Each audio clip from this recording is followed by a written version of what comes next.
avez un rôle à jouer pour aider à corriger les excès du passé.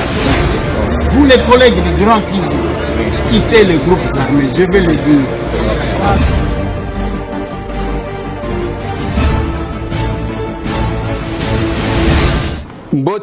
Bote lisusu bandeko nanga, bino bandeko oyangai, masolona de pité.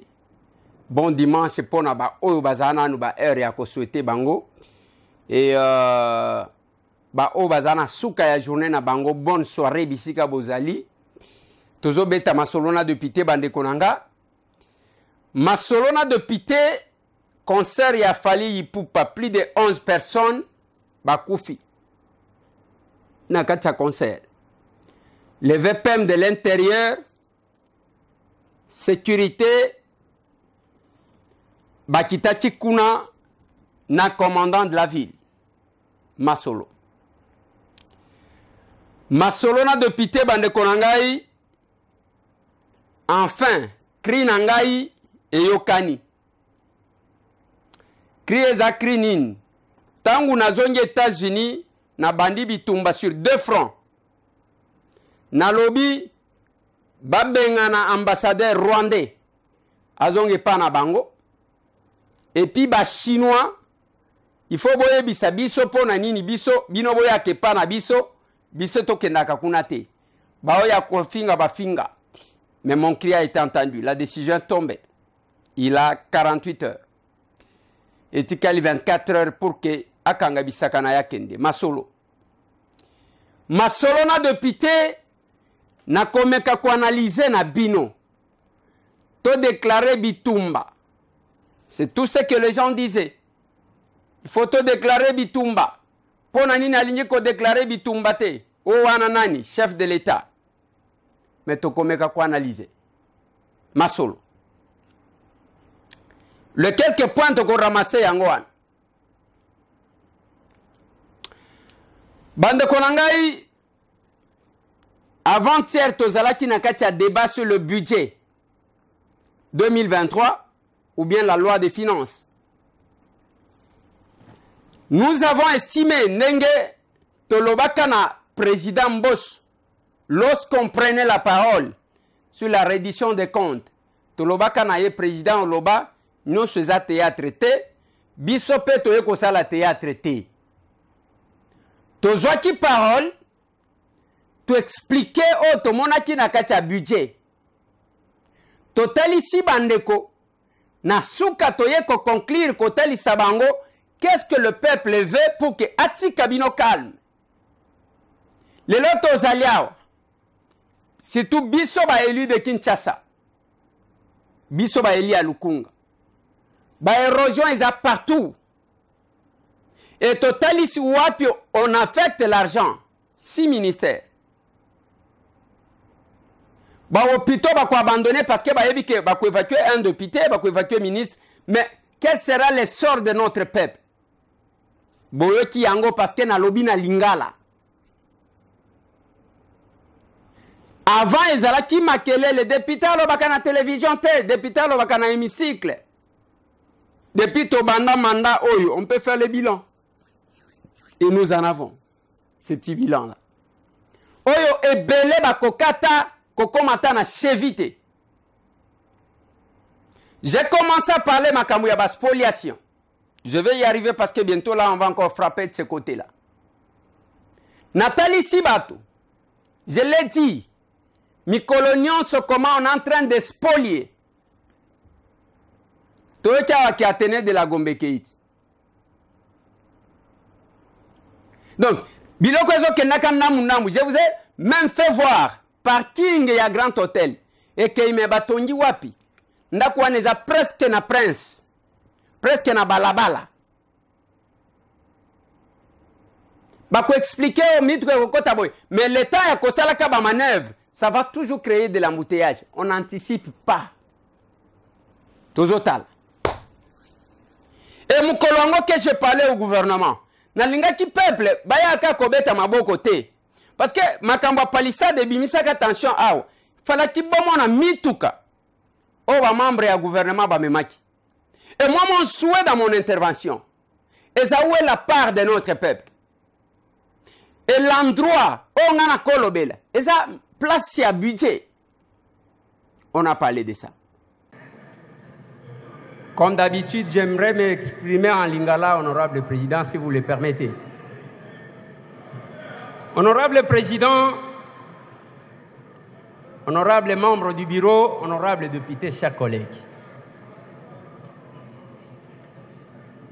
Tozaka na problème makasi parce que tant que tozolo belambongo oyo atinda biso azoyeba teni tozolo. C'est comme ça que je me suis résolu. Na français na kat. Ya koloba que toloba na lingala. Ah. Honorable président, tikanga na félicité. Excellence, monsieur le premier ministre. Na komisa. Lokola. Na félicité te na komisa. Président, lingala kisasa basangisa kango na français. Eza lokola kitetela. Et comment que lengi soki batie moi français. Loba na kitetela bas. OK. Honorable président, je pense que wanozo 4 minutes nanga bazozwa te. Honorable président, nazo pese merci pour nanini. Monsieur le Premier ministre a bandi discours na 15h23, assisi na 16h53, soit 1h30. Discours moko ya kitoko. Ya malamu, c'est pourquoi nazo félicité ye. Apesi pe biso ba chiffre, o batu nyonso babeti maboko ke tokei musika. Nazali ko félicité ye pona ba effort oyo basali parce que tant on a meki kotanga budget et ye ko salema que appliquer principe ya que liboke ya moninga basombela kango kwanga te. Na kati ya budget oyo ba présenter biso okomona ke misolo ebele bazali ko compter sur biso moko. Voilà pourquoi nous avons félicité honorable président. Mais et là qu'on a talisa awa yamakasi et ça que monsieur le premier ministre ayeba makambu po yazala kité mukolo to sala ki débat sur la reddition des comptes. Mbongo ezomona na ebele. Mais peuple azole la lela. Azole la pona nini parce que souvent mbongo oyo ezali kozwama ezali kokende bisika peuple azali penzate. Nathalie Saki awa honorable président kendenge bavandi wana si ministère kaka ndemela ki mbongo ebele. Totangi défense. Totangi justice. Totangi EPST. Totangi affaires étrangères, totangi budget, et puis na intérieur. Si souana kakandem tu emela kimbong. Mais na yaki koloba honorable président likambu moko. Nathalie sina lobi na nyonso tu wana. Tozonga sikoyo na moko moko. Parce que oyo ezana tina ezako produire mbongo te. Kotika la pe kolandela ya ke discours nyonso tozo sala.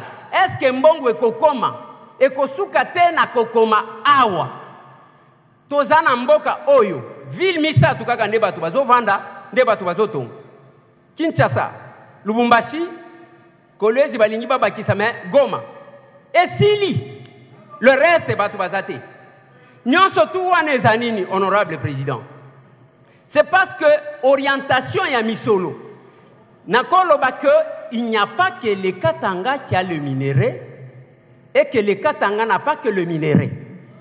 Eza kolobani na lingina talisa awa pona ya liboso pona population honorable président eza kolia agriculture tozo sala nango nini soki tokomi ndenge nini tozo sala pour que tolia même ya mke oyo ango bazo produire na Kitenge na Kabongo na Kitanda okomona biloko ezo pola moyen bima ezate soki otali na lobakango tous les jours. Fonctionnement ya ba institution eza complémentariste honorable président. Eza ndenge batu bomona kalokola toza banguna te. Oyo asimbi si oyo asimbi ekeyikuna. Soki ekoti kozala ndenge wana ekozala malamu. Honorable président, tolobeli makambo ya justice. même chef de l'État a baillé justice. Émission éleki. Comme on a des prisonniers, on n'a pas un camion, et sont même pas prisonniers, on a besoin de moto, on a des quêtes. Bidjango Mongwangwe Kendaka, Wap. Ceux qui ont tali coloniaux, son honorable président. Évasion. Ils se sont évadés. Ils se sont évadés. Mbongo va personne en justice et garde des sceaux et ça la kamusala nini. Ceux qui ont tourné ba juge, tourné ba magistrat. Bakoye bisayo que tous ont dit ma corruption parce que biso tozo akaka nomination, le reste moi na se débrouiller. To Kenya ministère à l'intérieur honorable président. Oui, tozo la sécurité ça malam. Mais sécurité il n'y a pas que l'armée. Bao bazo gérer kabiso mi coloniaux c'est la police. Total awa même capitale na Kinshasa. La police azana mi tukaboni. Oya ke kuluna abimi boya ke kuna. Okokuta honorable président sous siat ezana ba policier misatu na mundu kimoko ebetaka moko raté. Honorable président. Et pendant 7 ans, bozo senga cette police là, balobate bazo sale le côté. La police ba yeko timbela lokola bazo tirer bango mingi. Nde bazu système ya kanya makasesi. Comme ça bino ba magistrat lokola bino ozaka cop na ba kuluna ba finga kabiso. Soki to kanyi biso to kotinda sans passer par le jugement. Parce que l'acte de naissance d'un crime, c'est le jugement. Honorable président, si vous avez condition, mundu ki te, mutuka te, matrak te, yango moni des fois, même dans la police, qui est le symbole, yambo cannabis. Tolobe l'armée, honorable président. Mongo Zobima est belé, la réduction des comptes, c'est 47%. Et qu'il y a une armée, biso bazolobaka, bozo sombe la militaire te, bazane le côté ainsi de suite. Problème, nazo senga na premier ministre. Ce qui mongo ibimi, landela yango. Ce n'est pas mongo zo bime bela na kisasa, ezo tika na mabenga ya quelques individus bazana bitumbate.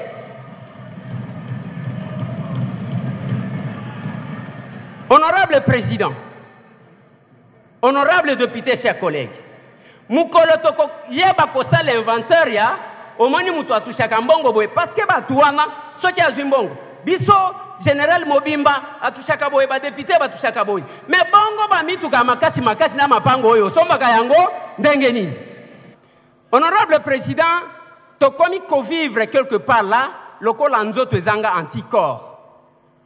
Excellence monsieur le premier ministre alobi awa makambu ya Ukraine. Biso to kozalaka kaka ndengo en tant que nous vivons de l'importation. Nyonso ya biso utaka libanda. Kolia il faut uta libanda. Non so uta libanda balia ka minerete. Ministère ya pêche élevage. Bazo salanine. Mai tozanango awa tolongola kutu ministre awa makambo mpiodi.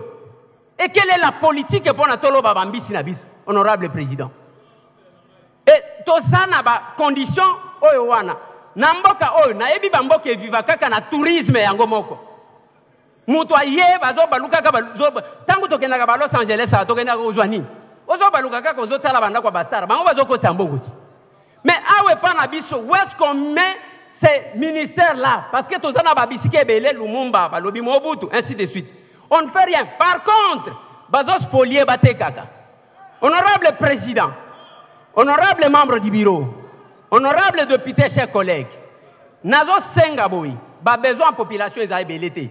Je vais vous énumérer juste pour qu'il y ait un soukisa.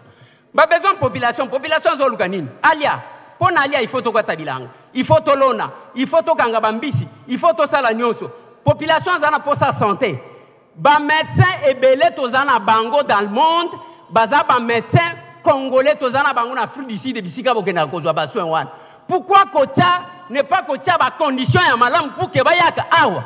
On ne fait rien parce que to yebi que député abeli ba ko évacuer yé. Ministre Abeli, bako évacuer. Eza malamute, yami bale, honorable président. Eza ndenge ya kotambo la kakati. Po fongole la biso banzela, lelo tozana nini. Avion te. Nzela te. Train te. Et l'autre mon côté. Et on va prendre les transports, batindi ngona bamboka. Banzeleza, et c'est combien de temps en Mbujimai. Voilà, honorable président. Moi, je pense que ce qui est au Suka Kabiloko, au sécurité, to pesi peuple, topesi biloko akolia topesi banzela nenga ko se déplacer akokipe ata bisote honorable président. Citez s'il vous plaît. Nazo sukisa honorable président. Nazo senga pour ce qui concerne caisse nationale et péréquation honorable président. Il faut total pour équilibrer les ETD. Sinon makambo ya batu balongwaka province moko bakendaka ba province mususu ekozala te.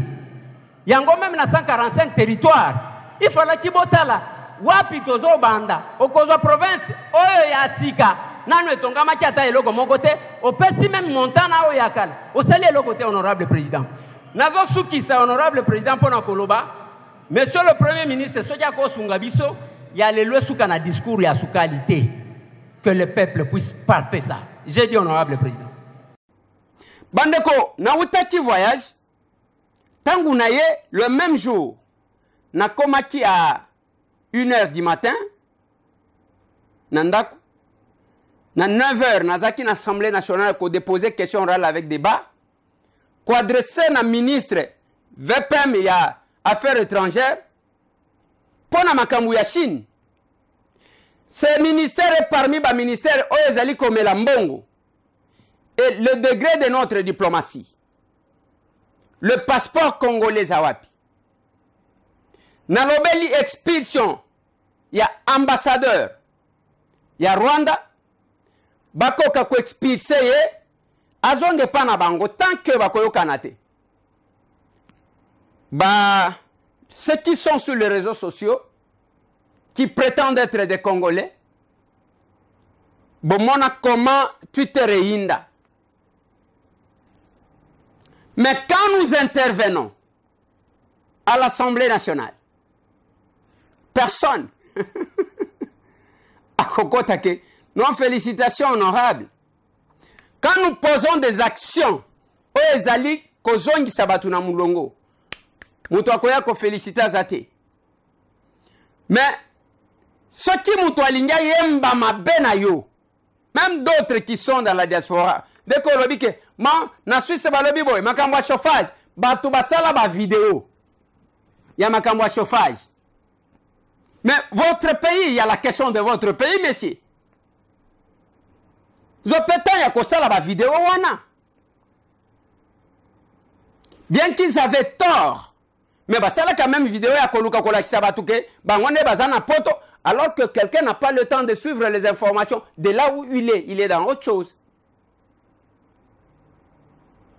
Et maintenant que il y a les actions ambassadeur ya Rwanda yewana zokende na weki bande komisusu bakoloba babengani ya Rwanda batiki ya Uganda, on ne peut pas y aller avec autant de fronts à la fois.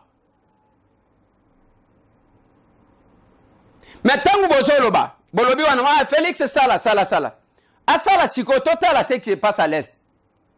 Je vais prendre d'abord le propos. Il y a société civile, il y a Nord Kivu. Au Bazaliko dénoncer. Suivez-moi ça. Machiavélique de pousser le gouvernement de notre pays, la République démocratique du Congo, à s'incliner devant leur demande de les intégrer au sein de l'armée, la police et dans l'administration publique. Actuellement, ils viennent d'assiéger plusieurs entités du territoire de Rutshuru, mais l'armée loyaliste n'a pas encore baissé les bras. Dans leur entreprise criminelle, les ennemis viennent de bénéficier du concours du très recherché général John Numbi et tous les bandits recherchés en République démocratique du Congo qui sont à ce moment localisés à Bunagana selon nos sources. Pour faire face. Voilà. Ça, c'est la société civile. Est-ce que vous mesurez le danger qu'il prend? Et si on a M23, bah infiltré partout. Et ces gens-là sont les tueurs. Quand ce monsieur-là prend le risque, il y a que John Numbi Bazakuna, tous les aventuriers, vous connaissez le risque qu'il prend. Mais Ponambo Kanaye, il accepte de s'exposer. Et c'est ce que nous faisons. Moutoua modèle one, attends ce que l'ingaka était. Okotiko félicité était. Un vrai patriote, c'est celui-là. Parce qu'à tout moment, il faut éliminer. Dès qu'il y a il faut éliminer Moko. Ce sont les gens qui tuent. Et aujourd'hui, avant que nous commenter un peu, à propos de la société civile, je vous mets Patrick Mouyaye, porte-parole du gouvernement. Communiqué officiel. Le président de la République, chef de l'État, commandant suprême de forces armées de la République démocratique du Congo et de la police nationale congolaise, a présidé ce samedi 29 octobre 2022 à la Cité de l'Union africaine à Kinshasa, une réunion élargie du Conseil supérieur de la défense. Il a été question de faire le point de l'évolution de la situation sécuritaire dans le Nord Kivu, marquée particulièrement par une série d'attaques et l'occupation de quelques localités congolaises dans les territoires de Rutshuru par le M23 appuyé par l'armée rwandaise. À la lumière des différents rapports recueillis sur terrain, dont celui du Centre conjoint des opérations, équipé des drones de surveillance, il a été observé ces derniers jours une arrivée massive des éléments de l'armée rwandaise pour appuyer les terroristes du M23 en vue d'une offensive générale contre les positions de forces armées de la République démocratique du Congo. Le Conseil supérieur de la défense a rappelé que cette offensive du M23, appuyée par l'armée rwandaise, vient de porter un énième coup au processus de paix de Nairobi et de Luanda engagé depuis plusieurs mois. Cette aventure criminelle et terroriste a rencontré une farouche résistance de forces armées de la République démocratique du Congo, déterminées à défendre la patrie jusqu'au sacrifice suprême. Ces affrontements ont provoqué un déplacement massif de plusieurs milliers de nos compatriotes, rendant encore plus difficile une situation humanitaire déjà préoccupante. Au regard de faits qui précèdent, les conseils supérieurs de la défense demandent au gouvernement 1. D'expulser dans les 48 heures suivant sa notification M. Vincent Karega, ambassadeur plénipotentiaire du Rwanda en poste en République démocratique du Congo. Et ce, en raison d'une part de la persistance de son pays à agresser la RDC et à appuyer les mouvements terroristes du M23 qu'il instrumentalise à cette fin, et d'autre part du mépris teinté d'arrogance des autorités rwandaises vis-à-vis tant du processus de Nairobi et de Luanda que des recommandations de la communauté internationale, plus précisément des Nations Unies, de l'Union africaine, de la Communauté de l'Afrique de l'Est, de la SADC et des partenaires multilatéraux, exigeant unanimement la cessation des activités terroristes du M23 et de tout appui extérieur à lui, son retrait sans délai ni condition des localités congolaises occupées et les retours immédiats des populations déplacées. 2. D'envoyer en toute urgence une mission humanitaire pour porter une assistance à nos populations déplacées à la suite de ces attaques. 3. De prendre de nouvelles mesures supplémentaires de restriction d'accès au territoire congolais à l'encontre du Rwanda. 4. D'accroître la force de frappe des forces armées et de sécurité. 5. De réaffirmer la volonté de la République démocratique du Congo de rester engagée dans les processus de paix de Nairobi et de Luanda en vue de restaurer durablement la paix, la sécurité et la stabilité dans la région du Grand Lac. En ces moments particuliers où l'unité nationale est menacée, le Conseil supérieur de la défense a félicité les forces de défense et de sécurité de la République démocratique du Congo pour leur bravoure et leur détermination à défendre l'intégrité territoriale de notre pays, à protéger les populations ainsi que les institutions de la République. Il les exhorte à poursuivre leur noble mission. En vue de préserver l'unité nationale, le Conseil supérieur de la défense a rappelé la recommandation du président de la République, chef de l'État, celle de s'abstenir de tout type de discours, actes de violence ou des stigmatisations contre la communauté rwandophone pour ne pas prêter les flancs à l'ennemi. Il a encouragé les services de sécurité à veiller à la stricte observance de cette recommandation. Enfin, le Conseil supérieur de la défense remercie le peuple congolais pour l'élan de solidarité et de patriotisme manifesté à l'endroit de nos forces armées et de nos populations touchées par cette agression. Il a annoncé que le président de la République, chef de l'État, s'adressera à la nation dans les prochains jours. Fait à Kinshasa le 29 octobre 2022 pour les Conseils supérieurs de la défense élargi. Patrick Muyaya, ministre de la Communication et des Médias, porte-parole du gouvernement. Je vous remercie. Voilà. Mutema Esuki, bapesi 48 heures na ambassadeur ya Rwanda pour kazonge pana bango. Mais voilà ce que j'ai dit. Bande konangai, cette armée, parmi ba généraux ya makasi, binobo yebi na mboka oyo. John Numbi azalakiti. Moi j'ai vu, nga, moko na oya. Bazalaki wana na réunion na chef de l'État, et biso tozalaki na salle d'attente, dès qu'abimi boye. Alors, tout le monde, allez, mon conduit frappe ma. Binonio so libanda. Alors, bina général, azolo bana ba généraux, quelques généraux azaki na ba. Allez, vous les sortez, ceux qui bimisi bangote na kanga bino siko. Tous les généraux tremblaient comme des gamins devant John Numbi. J'ai vu ça. Ngai, j'ai vu. Et c'est celui-là qui prétendait combattre l'M23.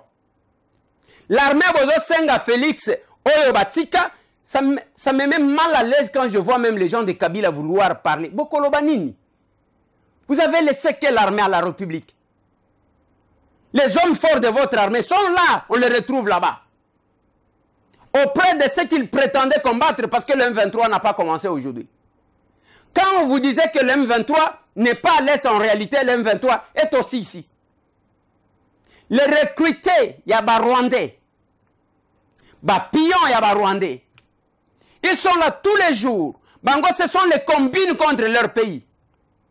Le complot contre la RDC. Le sang de nos ancêtres.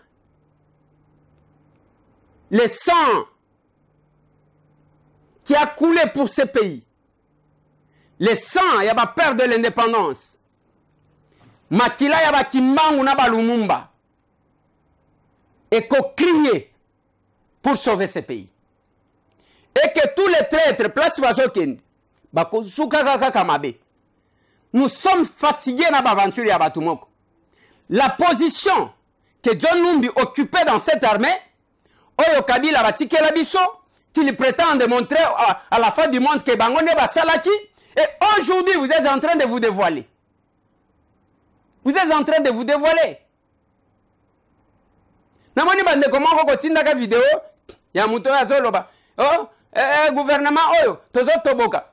Quand vous suivez même ceux qui peut-être aux ana sens ya écoute té, oti malobandeko oyo. Vous sentez vraiment ah tozana kata Congo. Vraiment ba beti biso pa rebelle mabe. Gouvernement ni nezanga ka équipement ya kobeta nguna. Tshisekedi tala makambo bien. Soko tala yango bien tesete mabe. Tala Congo Marquezali. Ba mama, bana, ba koko, ba nani. C'était pasi na pasi. Boy. Eza biete. Gouvernement Tshisekedi. Faux gouvernement. Mbongo zo matate biso to boka ka to kufwaka. Boy. Ba mama, bana mike baseke pasi mingi sana. Pona Congo. Congo toko bundila ngoma to boy politique. Je m'excuse complicité. Batindili biso atitak ya mundu koyo. Ba pesi biso yango teke par rebelle. Tala tribalisme ezana kata Congo. Mundu ko isa bien formé. Ba beti biso lokola bambinzo. Vraiment botikela kasi bambango mabele ya Bunaganda na Rutshuru. Batikela bango bazwa. tokufi ebele na kati ya Congo. Toboyi tribalisme eleke ebele pa bagénéraux ya Congo. Oza otindi mutu aza na posa ya mbango. Eza bien te équipement Congo eza te, mirage eza te, aviata de combat eza te. Eza bien te penza vraiment na Congo. Na Congo se toza boye yebanga na kotika armée. Na epona ko bundela Congo. Mindelo mboka na ngai même, mindelo mboka na ngai komia. C'était politique. Eza bien te munoko na ngai kauki. Vi na ngai kauki. Awa tsona kufela wapi na ebite.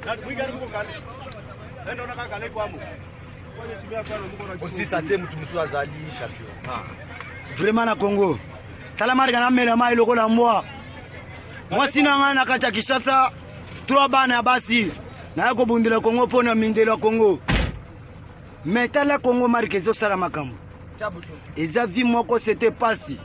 Bakoko. C'est que bana ese mobimba bazoke mamakasi. C'était souffrance. Na ese nakobota te. Nakobota te pona souffrance eleki d'abord. Vi aboy. Botala. C'était commando belge. On a formé na promotion Kabila. Mais toujours ezalaki boté o toujours eleki. Mais ezalaki mais politique eleki siko tribalisme. Biso to bundela pona Congo bino bo matapete po bo défendre Congo te. Bo salaka tribalisme. Vous sentez vraiment que ce qu'il dit n'a pas contradiction ezanakati. Vous allez me parler de l'émotion? Moi je ne parle pas en termes de l'émotion. Est-ce que Mutongo tango oyeki société civile ya kiwanza balobi tomona kibango lati bateni mpe ya tastage tala siko teni mutu wana azali? Est-ce qu'il est de l'armée régulière ou bien Aza M23 qui parle au nom de l'armée régulière? Comment les Congolais n'ont même pas le temps de discerner, d'analyser même Babiloko Bazo publié? J'ai diffusé ça parce que Namoni Bozo partagé, les Bozo partagé, Bozo partagé. Est-ce que vous suivez? Vous avez pris le temps d'analyser. Nous sommes là pour vous aider à comprendre ce que vous ne comprenez pas. Et quelle est la gloire? Quel est l'intérêt en prenant ma vidéo? Admettons qu'il soit ministre, qu'il soit militaire et armée régulière. Quel est votre intérêt de publier, de partager ça? Vous voulez faire quoi? Décourager nos frères qui sont au front? Nous avons bande konabiso bazana courage. Parce que parmi ces gens-là, j'ai pris ma parole à l'Assemblée nationale. J'ai dit secteur réseau Zambongo Belé et Zaya Défense. J'ai demandé au Premier ministre, j'aimerais qu'on me coupe cet endroit-là, qu'on me mette. J'ai demandé au Premier ministre, monsieur le Premier ministre, il faut vérifier que Mbongo Ezo comme bien tika la kaka wana kisasa. Tolobe l'armée, honorable président. Mbongo Ezo bima ebele na réduction des comptes c'est 47%. Et qu'il y a une armée, biso bazolo baka, bozo sombela ba militaire te, bazane le côté ainsi de suite. Problème nazo senga na Premier ministre. Ce qui Mbongo ebimi, landela yango. Ce n'est pas Mbongo Ezo bima bela wana kisasa, ezo tika na mabenga ya quelques individus bazana bitumba te.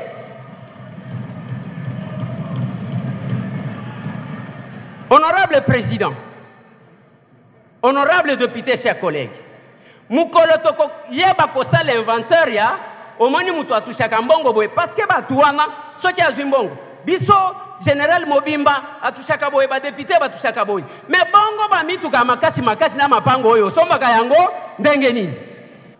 Honorable président, tokomi ko vivre quelque part là lokola nzoto ezanga anticorps. Pourcentage belé ya mbongo na biso ezokende na armée.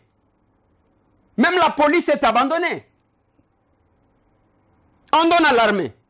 Mais quand on donne, quelle est la suite? On se plaint toujours. On se plaint toujours. Mbongo ezate, tozana d'équipement te, tozana ninite. Qu'est-ce qu'on fait finalement? Qu'est-ce qu'on fait? Et bah vidéo ya modèle wana ndebino bo vendre la partager otindela oyo. Ya malamu jamais au partager. Et on a connu que yo ceux qui ont partagé loko kaya malongate. Je ne sais pas. Je ne sais pas.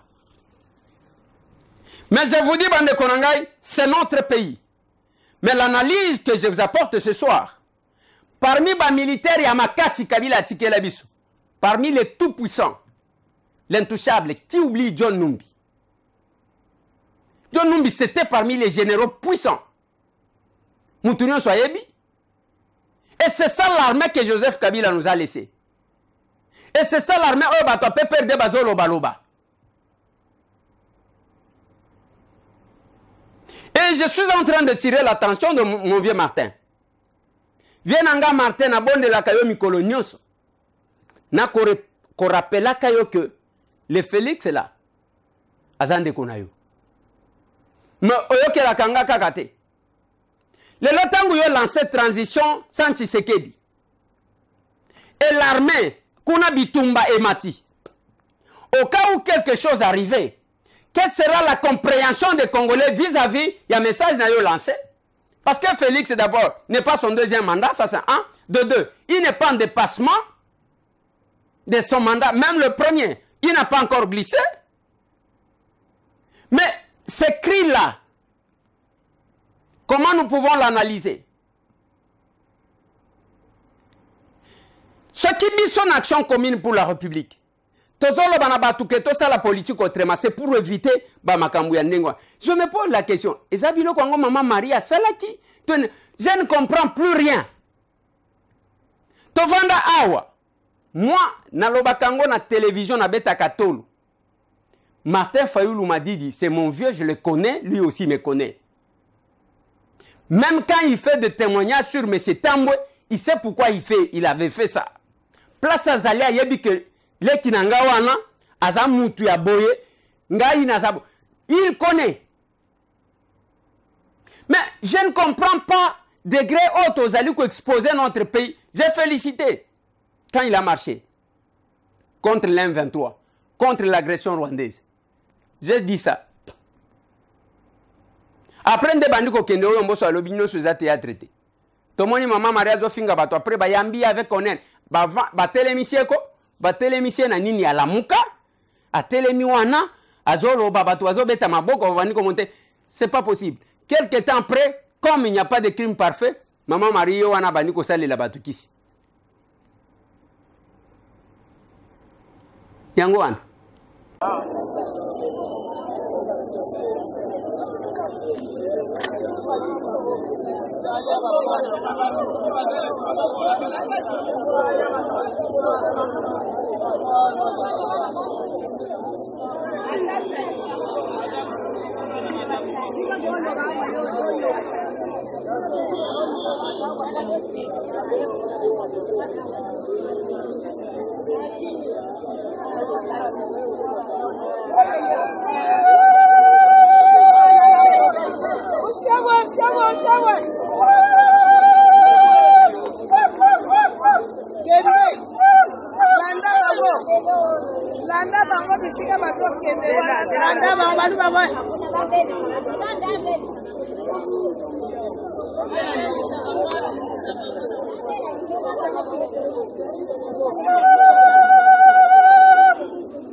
To benga ngoni théâtre to politique ka politico. De vos kitoko le secrétaire général a décidé, il m'a enseigné une science politique. C'est un politologue. Biloko ngwa tangi sabiso yango yo. Tcheranga lisuba cérémonie wan. Ce pays mérite mieux que ça. Ce pays mérite mieux. Ce pays mérite mieux. Le bien qui concerne, il a fallu Ipoupa. Plus de 11 personnes bâties qui sont.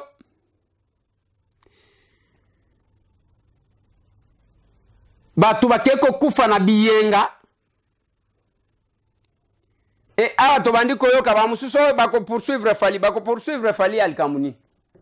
Boye bisangai responsabilité à Fally ezawapi. Fally aza star, aza musicien connu. Yema ko alobaki que au lieu il faut aussi lisa débat ngo ya makambo ya stade oyo. Tokobeta ngo plein ainsi de suite. C'est l'État qui devrait prendre des dispositions pour ça. On a vu même dans l'armée bato bazo sale la Fally nani. Bazo sale la publicité. Fally Ipupa aza star connu sur le plan international. Et tant Wazoya, c'est l'État de prendre des dispositions. Fally a quelle responsabilité sur le plan des droits? Azana responsabilité ni. Azana responsabilité mon côté. Il fallait prendre des dispositions. Mais il faut que Kokufa ya modèle parce que mon moko alobi na ah wera betaka kuna jeba betaka kuna me bato bakufa boité. Mais attendez.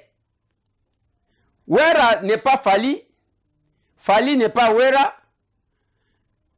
Jibé n'est pas Fally. Fally n'est pas Jibé. Mutuna mutwazana ba compétence na ye. La même chose, Kofi n'est pas. Donc, mutuna mutwazana ndenge na ye. Ndenge bakela ba mutuna mutwazana étoile na ye, ainsi de suite. Mais retenez. Baliwa ya ndenge wane kochiko za la paix suspect. Parce que pendant que bande konabino bazo kufa, bande konabino ba komona pasi. Ainsi de suite.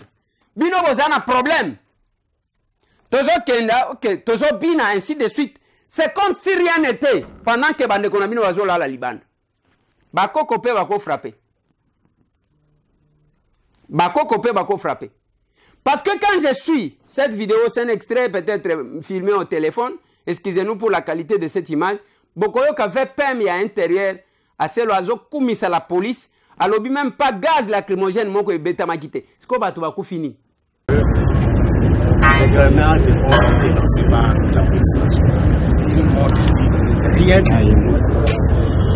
Rien du tout de pareil qui aurait été fait par la police. Donc c'est de façon professionnelle. Cette fois-ci, la manière la plus limpide qui soit, la police nationale s'est bien comportée parce que les dégâts que nous voyons, les morts qui ont été causés de routière, si une seule grenade a été lancée par la police nationale congolaise, aujourd'hui, on ne sait pas ce qu'il y a donc, les félicitations du gouvernement à l'ensemble de la police nationale. Je voudrais espérer que c'est sous nous, c'est le comportement que notre police va avoir pour l'intérêt de la République, pour l'intérêt des Kinois et des Kinois. Nous devons apprendre à être solidaires dans Bande Konabiso. La déclaration d'hier, si ça ne dépendait que de M. Tambwe, il fallait qu'il y ait sabatouke, tozo kota na bitumba. Pas de tapage, pas de bruit, pas de musique. Musique est non sonacée. Nous sommes agressés. Nous sommes agressés. Il faut toujours attitude moko boya batu bazane sengote. Parce que souvent tozo salaka makambwana tozo lobelanka na réseaux sociaux tolobi. Mais tozo na biyengao pendant que vos frères o éviter balali wapi.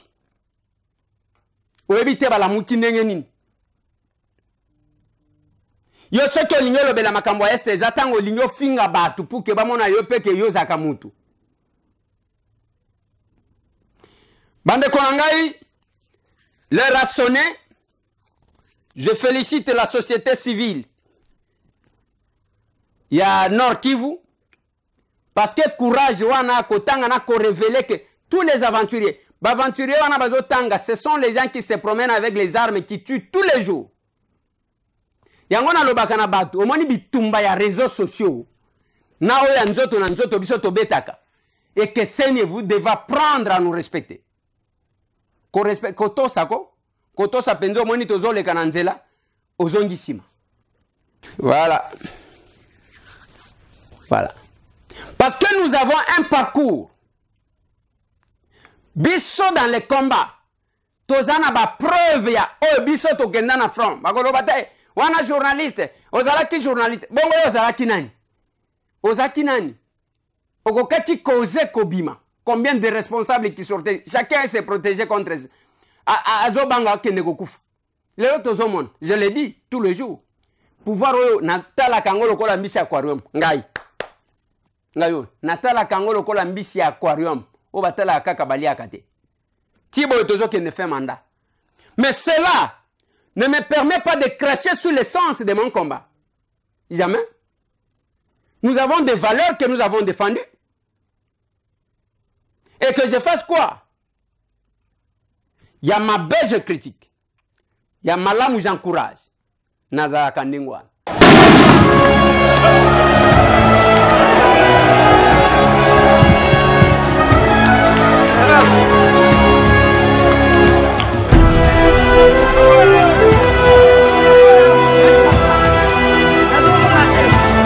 Mutu na mutu a publié pe yaye image ya combat ata na Facebook etondi.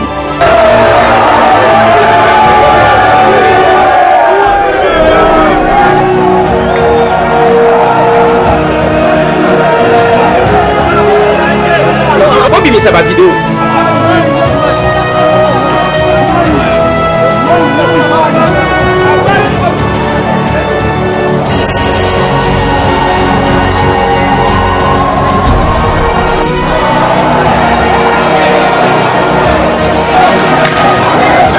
Oui, dans l'équipe à mon combat.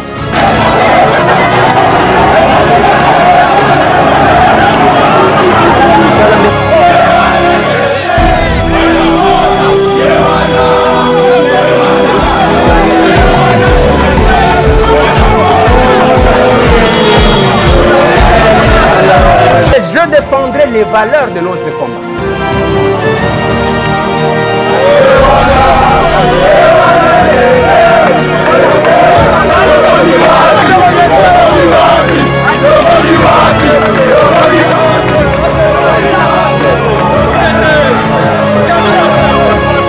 Martin Fayulu azotalisa batuke mokolo tokozwa pouvoir kodécorer Eliezer yokanisa alobaki na sentiment mwana okolo lopango Eliezer Tambwe asali makambo mingi mpona mboka oyo bato oyo tokodécorer lobi mpona démocratie ya mboka oyo kobima totangaka bakombo ebele bakombo mosusu boyeba Eliezer aza na kati wana ndeko ya moni pasi babeta ye tokokende bamarshe bakanga ye baboma ye bakamera mais ndeko azali kaka na kati ya etumba ya mboka auti kobima na boloko awa bakoseli ya bakambo losambo ya bana ya Congo nzambe andimi yango abimi ye wana lo contredire ye et nous soki ozomona bazomemaka biso epa bacombattant eza elengi ya komema biso te. Il se retrouve à nous, tous les combattants.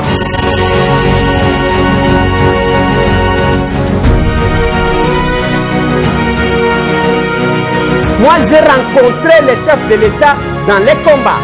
C'est pourquoi toutes mes photos avec Félix Antoine Tshisekedi Tshilombo, ce n'est pas dans des salons UP. C'est sur terrain. Et moi, Namboka Félix, réaction à chaud par rapport à l'événement et à Sigoyo. Non, réaction Zali à Kanda, évidemment. Nauti koyoka ke babeti ndeko moko masasi awa azana komoni bon il y a que la colère na lingi koloba mingi te je préfère me taire parce que na ba circonstances aboyé on a souvent manqué de contrôle alors on a lingi te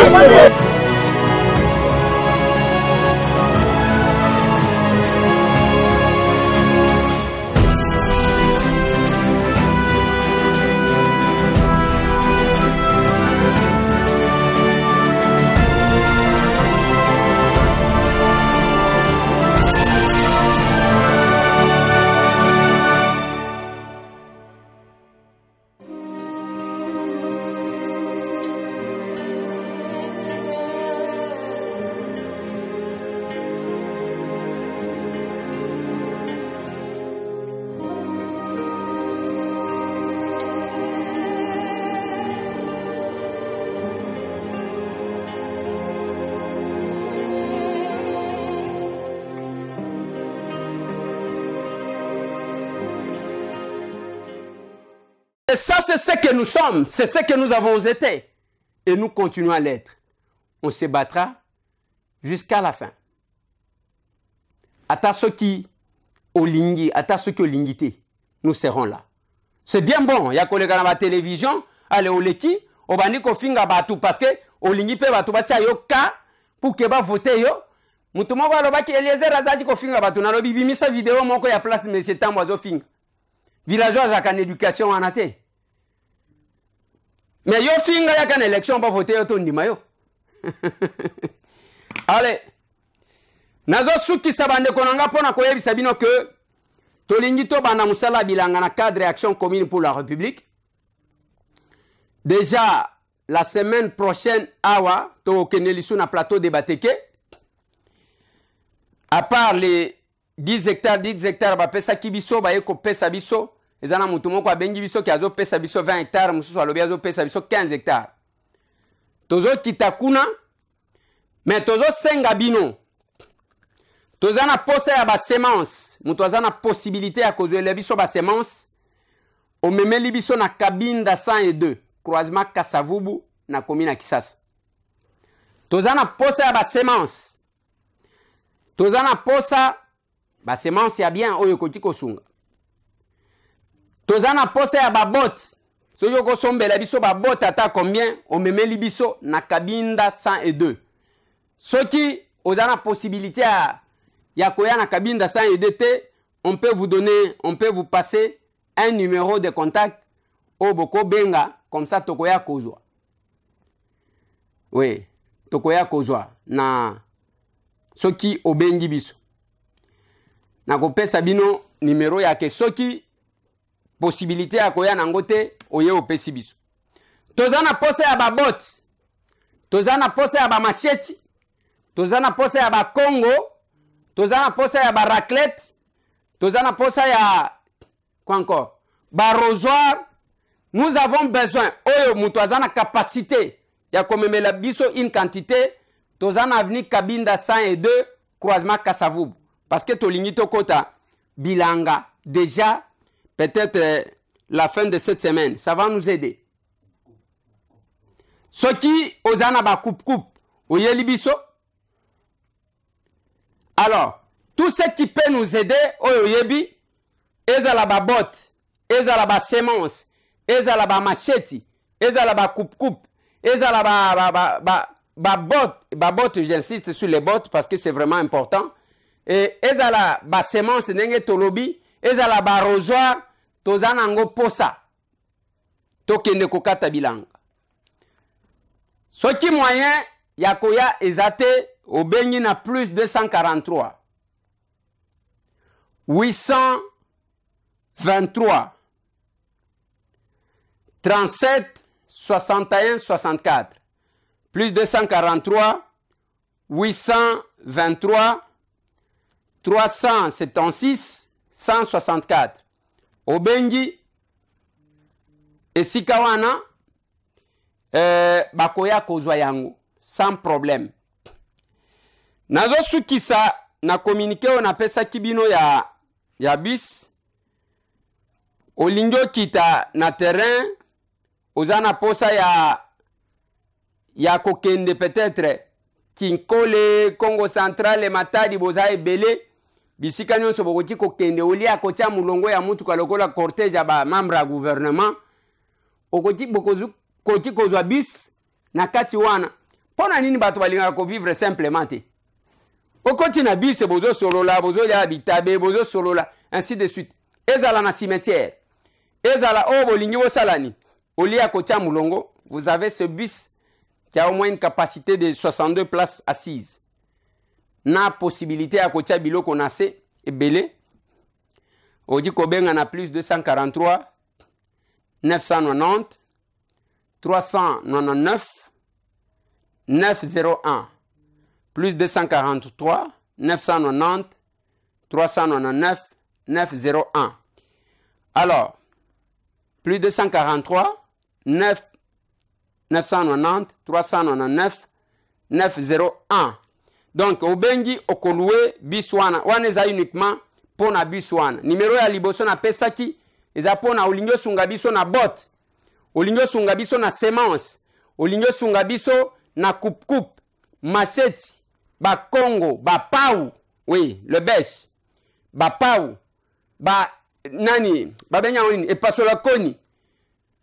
Nyonso tu wana, soki ozui, obengi na numéro, on appelle ça qui liboso. À ce numéro-là, vous allez nous avoir, oui, vous allez nous avoir, soit au Kozoa Monsieur Birlan. Donc, plus 243, 823, 376, 164. Plus 243, 823, 376, 164. Obengi wana pona kosunga biso, tozo kota na bilanga. Voilà, bande konangai, totikali vigilant. Mais nazo souki se mission na message ya général ya la police compte tenu ya bitumba oyo. Tata oyo alobaka nini yo? Yebisa mwana na yo ya mukolo, yebisa mwasi na yo, asimba machete, asimba loko moko ya koko kwa mapemu. Lokani? Yero ane koma populaire. Kumtoka kwa mapiko banko, kosila. Yebisa ndeko ya mubali, yebisa mukinyonso, asimba lichette, asimba loko moko kwa mamuto, kere koma populaire. Lokani? Voilà na besoin de temps mingi. Voilà.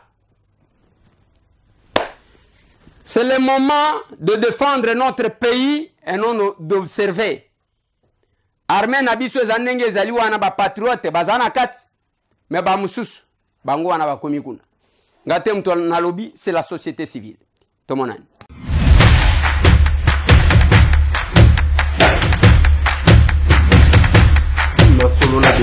Honorables députés et sénateurs, vous avez un rôle à jouer pour aider à corriger les excès du passé.